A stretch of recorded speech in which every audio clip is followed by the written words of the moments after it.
పాకిస్తాన్లో మరొక 5 ఏళ్ల పాటు తోలుబొమ్మ ప్రభుత్వమే అధికారంలోకి రాబోతుంది. ఇక్కడ ఈ తోలుబొమ్మలే అక్కడ నడిపిస్తుంటుంది.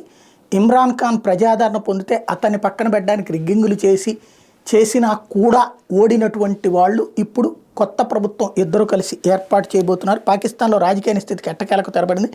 సంకీర్ణ ప్రభుత్వ ఏర్పాటు, అధికార పంపకం మీద Pakistan Muslim League, Nawaz Pakistan Peoples Party ఎట్టకేలకు తుది ఒప్పందానికి వచ్చినాయి. నూతన ప్రధానమంత్రిగా పిఎంఎల్ నేత షాబాజ్ షరీఫ్, అధ్యక్షుడిగా పీపీపీ సీనియర్ నాయకుడు ఆసిఫ్ అలీ జర్దారీ బాధ్యతలు చేపట్టబోతున్నారు. రెండు పార్టీల మధ్య మంగళవారం అర్ధరాత్రి కీలక చర్చలు జరిగాయి. అనంతరం పీపీపీ చైర్మన్ బిలావల్ భుట్టో మీడియాతో మాట్లాడారు. పీఎంఎల్ఎన్ పీపీపీ భాగస్వామ్యంతో ఏర్పడే సంకీర్ణ ప్రభుత్వ ప్రధానిగా షాబాజ్ షరీఫ్, అధ్యక్షుడి పదవికి తమ ఉమ్మడి అభ్యర్థిగా ఆసిఫ్ అలీ జర్దారీ పేర్లను ఖరారు చేసినట్టు ప్రకటించారు.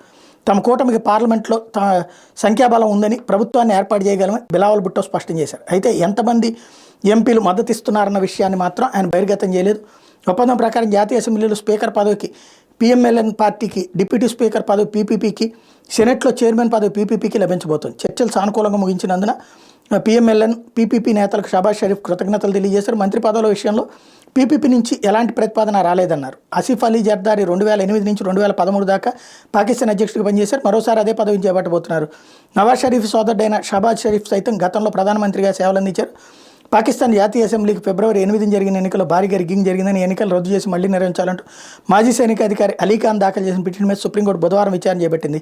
ఇలాంటి పిటిషన్ పబ్లిసిటీ స్టంట్ అంటూ కొట్టేసింది. మొత్తం సాక్ష్యాలు ఉన్నా సరే.